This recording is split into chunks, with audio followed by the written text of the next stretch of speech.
Ahoy, my friends, Ryder here. So, in commemoration of the Monastery launching and the chapters going out on Wattpad, I have decided to do something special for you all and read you the beginning of the story. So, that being said, let's get into it. The Monastery. Chapter 1. A Seer's Premonition. It was a sunny day in Nima when the queen found out she was to soon bear the king a child. It was a joyous day for all those who lived in the castle, for the royal family of Nima was much loved by their people. Taking in a breath of mountain air, the queen stood on her balcony, staring out over their beautiful lands. It had been her home for the entirety of her life, and despite the fact that she had never stepped foot on foreign soil, she would not have changed a single moment of her past for anything. She remembered walking barefoot through the dirt roads as a child, wearing nothing more than rags. Despite the poverty of her young life, she was always bright, smiling, and curious. The only thing that had really changed since her wedding to the king were the clothes on her back and the well-being of her family. A strong but gentle hand fell onto her shoulder. Leaning her neck to the side, she smiled, knowing it to be the hand of her beloved husband. He took in the same deep breath of air from the mountains, feeling them fill his lungs with pride. "Come," said the king. "It is our oldest tradition to visit the seer of Nima when the queen is carrying. She will give us her blessing, and with it, our child will grow up strong and wise and beautiful." And so, the king and queen made their way from the balcony, dressed in the more fashionable clothes of the people. They quietly left the castle by horseback, riding upon great white steeds. They rode through kingdom, waving to the many people who smiled and watched them pass. They smiled in return and rode on, and it was not long before they made it to a small, dark cabin. A single ribbon of smoke rose from the top of it. Upon stepping down from her horse, the queen smelled the strong scent of jasmine and was reminded of her childhood. She had grown up not far from where they were, near the edge of kingdom, and the reminiscence brought hope and happiness to her heart. "It is a good omen," said the queen. "Jasmine was my mother's favorite flower." The king walked the queen up the shallow steps and found the front door to be open. They both removed their shoes, raised their hands with their palms together, and bowed, then opened their eyes and entered. Dozens of candles lit an otherwise dim room. The smell of incense filled the air, and looking around, the queen was reminded of her youth. Books were strewn about the room, the curtains were wide open, windows cracked. In the center of the room sat an old woman upon a faded red cushion. Her eyes were closed, her legs crossed, and her hands folded gently on her lap. Placed side by side before the seer were two cushions. Taking their cue, the king and the queen sat on them, taking the traditional sitting posture of their people. They waited patiently for a few minutes before the old woman opened her eyes. "It is good to see that the royal life has not kept you from your practice in patience," the old woman said gently, taking in the sight of them one by one. She held them in her eyes the same way a loving parent looks at their own children. The old woman took a deep breath, her expression changing. "I have had a vision of your coming and what is to come of it," she began, her voice slightly worn. The queen could feel the change in her voice, but did not speak. "Come with me, my dear," said the old woman, standing and holding out her hand. The queen took it, and the old woman led her into a back room, one with all the windows blocked by woolen tapestries. She motioned for the king to join them, then had the queen lay down on a thin mat on the floor. "Take her hand," said the old woman, and the king did as he was told. He watched as the old woman lifted the queen's shirt, revealing her smooth belly. The queen felt a tingling in her skin as the old woman poured a cold, clear oil onto her stomach, then rubbed her palm gently in circles upon it. After many long minutes, the old woman finally opened her eyes. "I have seen," she said, but for a long moment after, there was only silence. "What have you seen?" the king finally asked, his curiosity besting him. "Patience, my king. Nothing in nature moves with haste, and we needn't either. Now sit up, my dear," said the old woman. "You should be prepared for what I am about to tell you." The queen did as she was told, and was soon sitting side by side with her husband, holding his hand. The seer held their eyes with a strength that could not be broken. "You should know that both of your children will be born in good health, and that each will grow to be strong and wise and beautiful." "Both?" the queen whispered. The king smiled. "I have also seen that of the two, one of your children will grow up to become the hero of not only this land, but walk the chosen path of freeing all of the other countries enslaved by the empire. One of them will learn the ways of old, listen to the voice that cannot be heard, and after a long time away from home, will return to bring peace to not only Nima, but the rest of the world." "Peace to the world," the queen whispered. "Is that even possible?" "It is true. The Empire's power seems inescapable," said the old woman. "A long time ago, 109 countries lived freely around us. But now, centuries later, our Nima is the only free country left. Protected by the mountains we are. But for how long? How long until the cruel hand of the Empire enslaves us as well?" "But you have seen peace," the king's smile widened. "We shall rejoice." "Yes, I have seen peace," but the old woman's smile softened. "However, there is a cost, my dear." She placed her hand on the queen's. "What I have seen may only come to pass in one way." She looked the queen dead in the eyes. "And you are the one holding the key to that doorway." The queen squeezed the king's hand tighter. She nodded, prepared to listen. "In order for this premonition to come true, you must give away your firstborn child to be raised by someone of common birth. Only on this path will they be able to become who they are meant to be. They cannot know who they are." "Impossible," said the king. "They will be my firstborn. What of the future of Nima?" The queen was silent. The old woman looked gently at the king. "My dear boy, what of the future of Nima when the Empire comes to take it? What will happen to it then? This is a grand blessing, unlike any other I have ever seen. It is truth that all great things cannot come without sacrifice. You are the children's parents, and it is your place to help them walk the right path." "You are supposed to be giving us your blessing, not telling us to abandon our child," the king replied angrily. Yet when his voice began to rise, the queen squeezed his hand, and his anger subsided.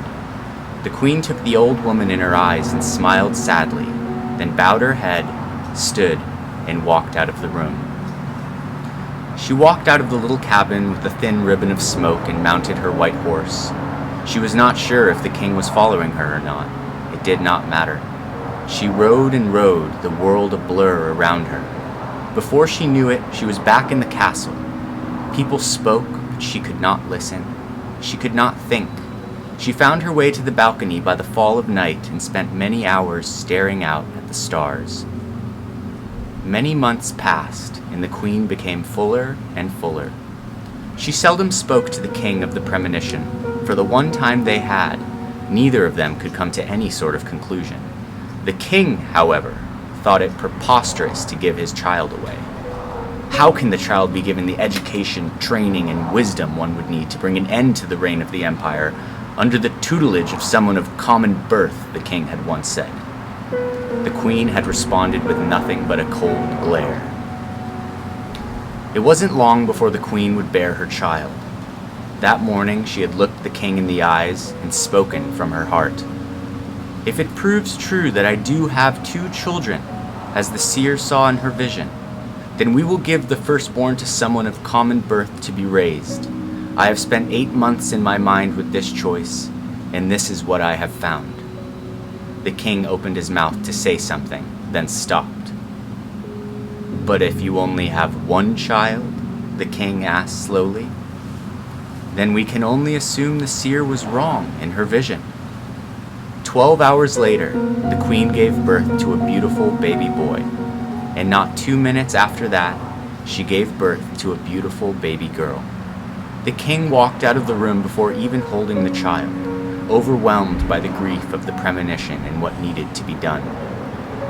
After tending to the firstborn's needs as a child, the queen pulled her closest and most trusted friend aside. Her name was Donna, and the queen spoke to her as a sister. She relayed to Donna the entire story of the seer, the premonition, and what needed to be done. With one final kiss on her baby's cheek, she spoke one single word: Kailas. After the sacred mountain, Donna whispered. It is a beautiful name. She watched as the queen placed her thumb on Kailas's forehead and made a tiny circle, a gesture between family. The queen looked up at Donna. There was never a question in my mind of who might raise my boy. I trust you know of whom I speak? Donna nodded, then smiled as the queen almost reluctantly handed her the baby boy. Now go, said the queen, for the fate of the world rests in your arms. Chapter 2. The Lonely Cobbler.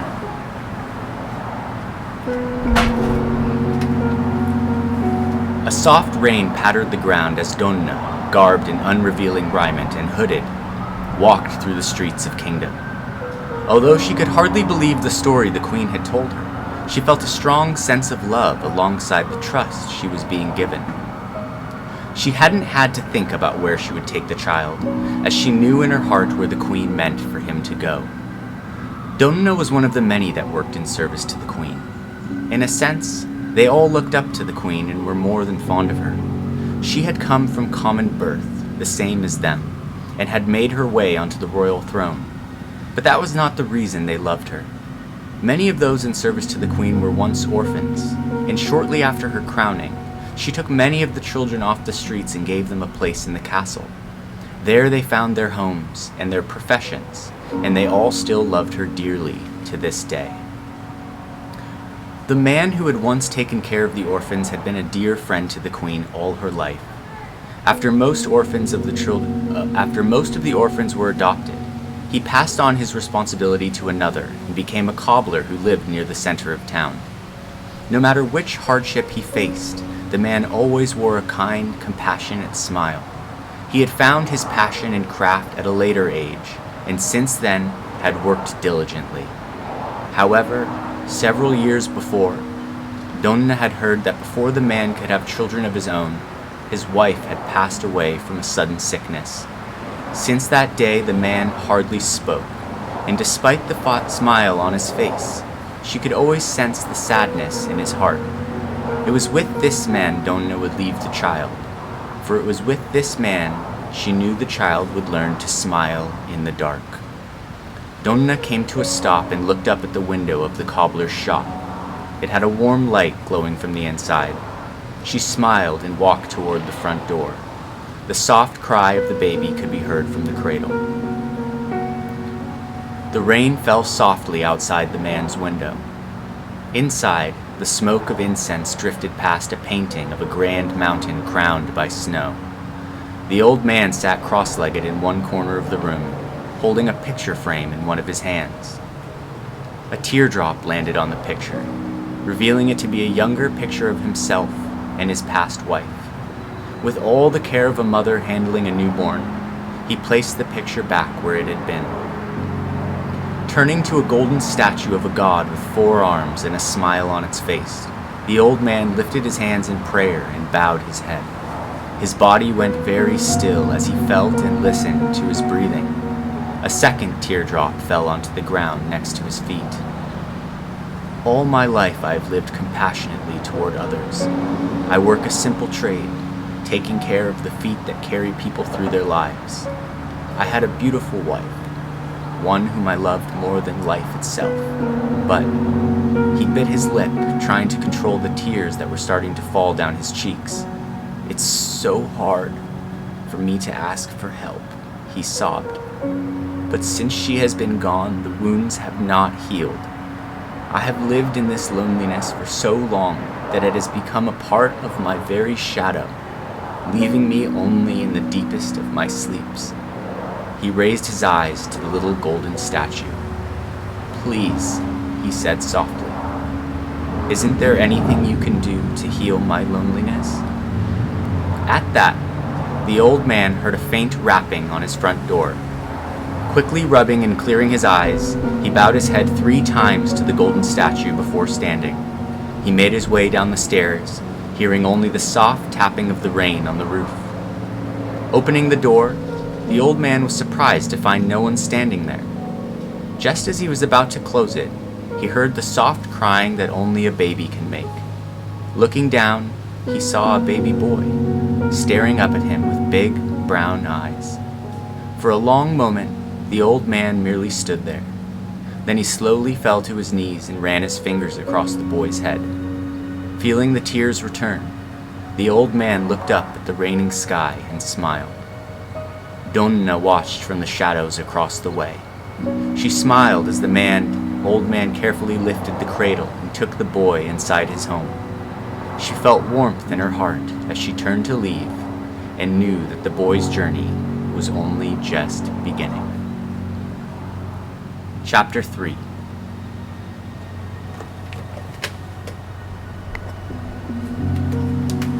Chapter 3. Suzant. The years passed slowly and happily for the old man and his newfound son. He named the boy Suzant. It had been his grandfather's name. It meant peace and quiet, 2 very important things to the cobbler. Suzant was a quiet boy, true to his name, with bright eyes and a strong curiosity toward all things he did not yet understand. As he grew, he began to take more and more interest in his father's work, and by the time he was a little older than a toddler, he was already helping him as a young shoemaker's apprentice. He learned how to make shoes last, how to make molds that shaped to one's feet, and how to stitch and work with leather, rubber, and many other materials. Being the cobbler's son meant that he got to meet all different kinds of people, as the cobbler's shop was conveniently located in the center of Kingdom. As a result of getting to meet so many people, the boy came to understand the different types of people that lived in Kingdom. Suzant and his father made and fixed shoes for almost everyone, and once a year, even the royal family would come and have their shoes mended, as it was the tradition for the royal family to visit each of the local shops. Everyone loved Suzant, though few people knew where he'd come from. The people who had known the cobbler beforehand knew that he hadn't had a family, but when asked about the mysterious appearance of his son, he would speak of it only as a blessing of the gods. And after a while, people gave up on trying to figure out who or where the boy came from, and merely accepted him as the cobbler's son. He had been the caretaker of an orphanage once, after all. Suzant grew up warm, gentle, and compassionate like his father. However, there was something in him that differed greatly, and that was the flame that burned inside.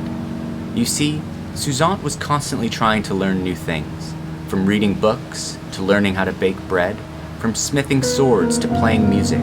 There was always something fun for him to learn.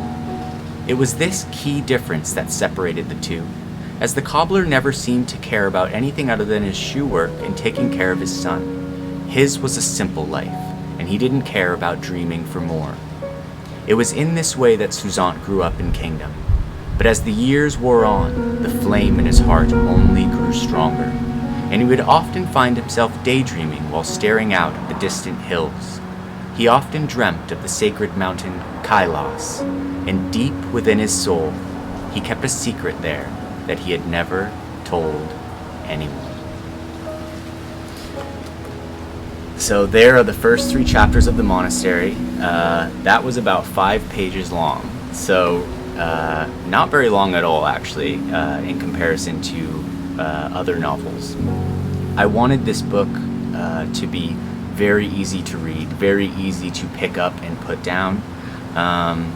And I hope that you guys enjoyed my telling of the beginning of the story. If you guys would like to hear more and you enjoyed listening to that, definitely let me know in the comments below. It was my honor to read it to you here today, and I'm so excited to be sharing this story. It is a very spiritual project for myself, especially given that I named the main character Suzant after a friend of mine in Nepal, and